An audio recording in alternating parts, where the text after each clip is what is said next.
Welcome back to the Engineer System. The topic of this video is playing chords as simple 3-note triads everywhere on the guitar neck. This video is the third in the series after an introduction to the system and a video on playing single note runs. I encourage you to watch at least the intro video before this one. I'll only cover basic triad based chords in this video. Embellished and extended chords are out for now, but this system should form an excellent basis for you to dig deeper into them on your own. A basic triad chord is formed by taking the first, third and fifth note of the major or minor scale and playing them together. If you take the third and fifth and add the root note an octave higher than the original root, you end up with the first inversion of the chord. For most practical purposes, you can substitute the inversion whenever you might need the basic version. Doing the same trick once more and then ending up with the fifth, the root and the third in that order will give you the second inversion. Also, a quick note about minor chord intervals. In minor chords, the third is sometimes called the flat third of the major scale or the minor third after the interval from the root. I'll just use the convention of talking about the third note of the minor scale in this video. One more music theory bit. When the three notes are as close to each other as possible, we're talking about closed voicings. However, it's also possible to play a chord by leaving space between them. These are called open voicings, and I won't go into them in this video. I will start with closed voiced chords on adjacent strings. The first thing that may come into your mind when hearing these is funk style rhythm guitar, and they sound like this.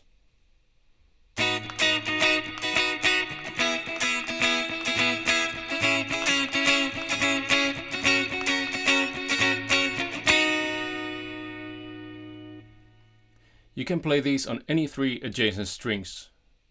Each set of three will also have three options for you to play them based on the three inversions. You'll see what I mean in just a moment. I will show them on the highest three strings and the next set below those, as I'm sure you'll be able to find the remaining ones on your own after this. In each case, I will play the 1, 4, 2, 5 progression from B. Covering the theory of this is outside the scope of this video. In essence, this is a very common chord progression, and I've chosen to base it on the B major this time. The chords we'll be using are B, E, C sharp minor, and F sharp. We'll start by finding the places we can play the B chord on the first three strings. We find these by figuring out where the B is on each of the three strings and building a triad at that location. The places are the 7th fret on the E string, the 12th fret on the B string. We're not using the open string because this is harder to apply there, as you'll see. There's also a B on the 4th fret on the G string. Going through these and starting on the E string, we have the root at the 7th fret. We can search for it on the diagram and find this. It's easy to see that there are a root, a third and a fifth on adjacent strings at this position. Put your fingers in that position and play the triad. I'm barring all three strings with my first finger. You'll discover this to be really convenient, especially when we get to the complete progression.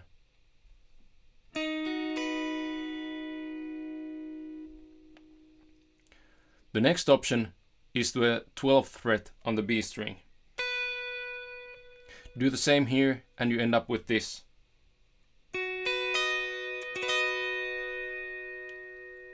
You can play this with two fingers on the left hand using the minibar technique, or just use the familiar D major fingering.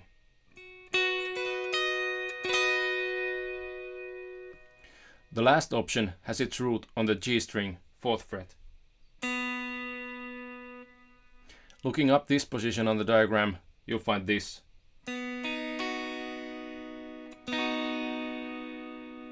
Note that you can use the minibar here as well.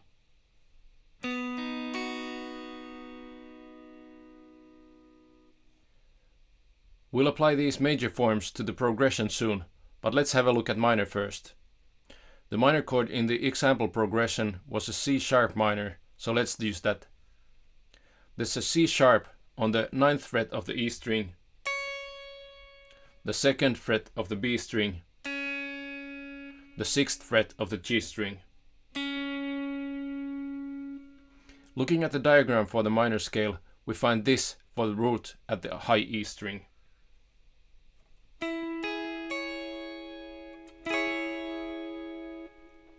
On the B string, we are close to the nut, so we play one string open.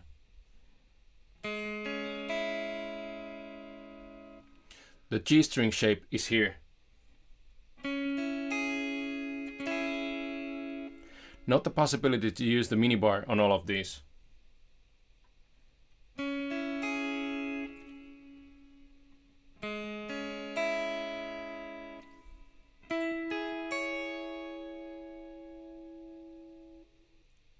Now we can look for the shapes to use for our progression. We could use any one of the B options to start. I will go with the one at a comfortable position in the middle of the neck, which is the one rooted on the E string. Next we will want to find an E close by. There are two options. One on the 5th fret of the B string and another on the 9th fret of the G string. I'll cover both, but start with the 5th on the B. The shape at that location is this.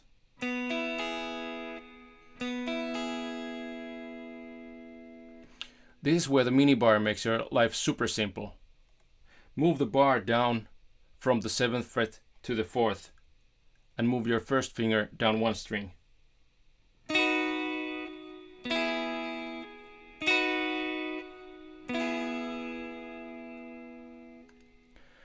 Now we need a C sharp minor. The closest of the options we covered is here on the 6th fret of the G string.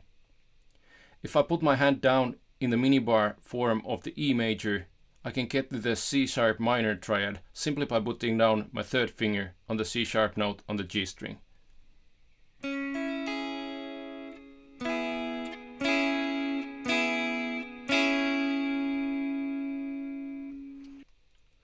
The last chord was F sharp major. That's one whole step up from E or 2 frets. So let's just move the E major shape up 2 frets like this.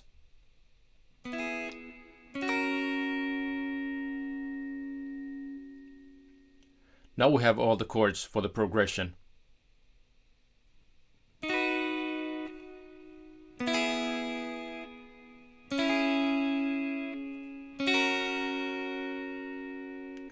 When using the minibar, this is super easy to play.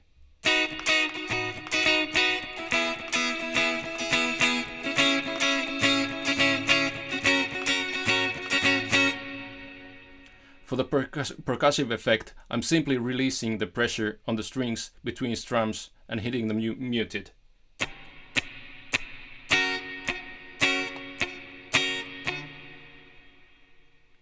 One tip is to touch the tip of your first finger to the 4th string to mute it as well.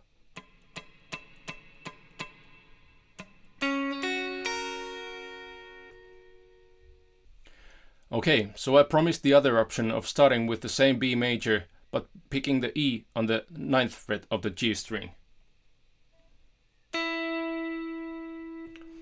That would mean this shape.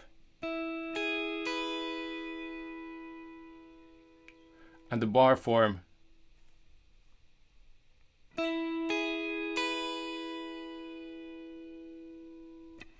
The bar transition from B is this.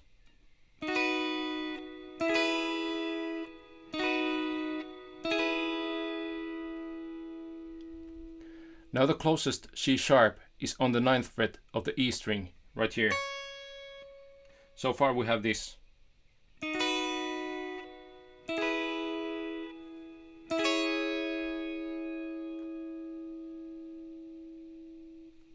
We could just go up the 2 frets from the E to the F sharp again, like this.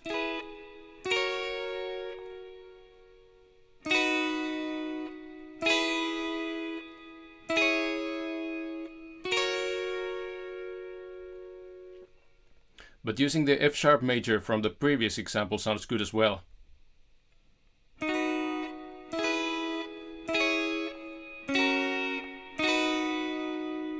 So why not use both as variations?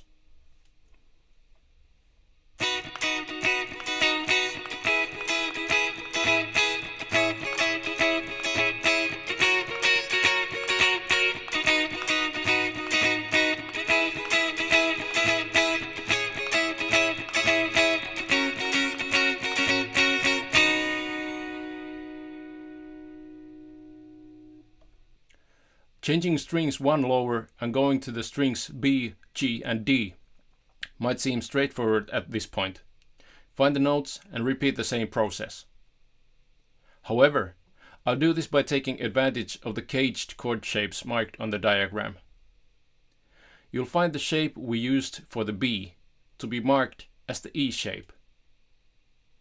This is because if you put your fingers in the open E major position in such a way that the open strings are represented by the nut, the shape will match exactly.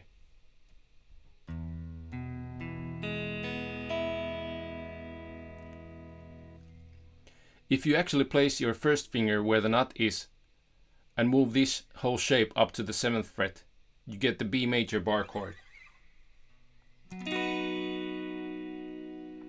The triad we played is just the highest 3 strings of that shape.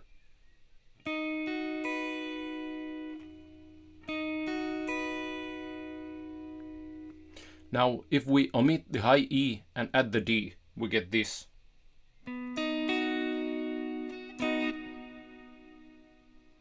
We can repeat this process for the E major, which was actually using the C shape. So we get this on our 3 target strings.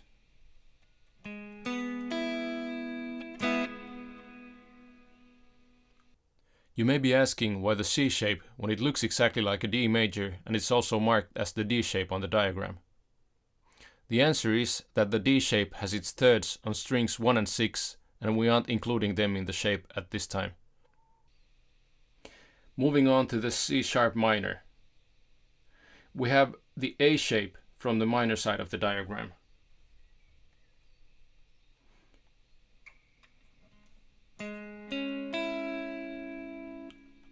To get the best minibar shape here, we actually need to play these notes with our 2nd, 3rd and 4th fingers and reserve the 1st for the bar. See how this connects with the E major.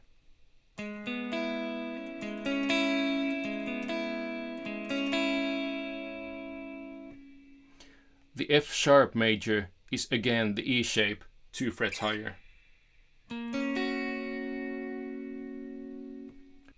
Here it is all together.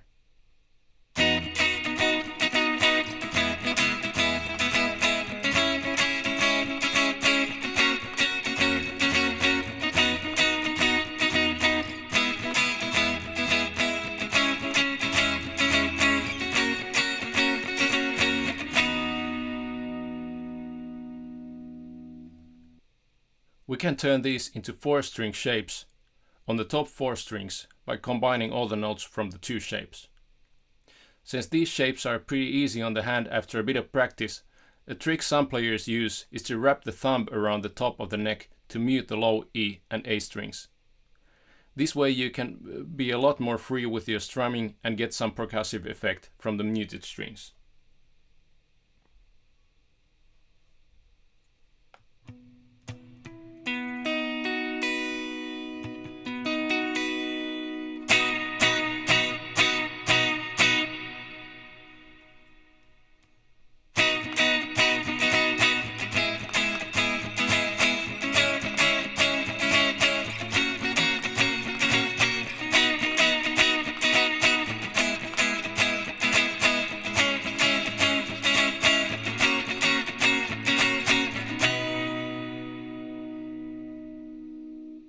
Let's talk about memorizing these shapes a bit.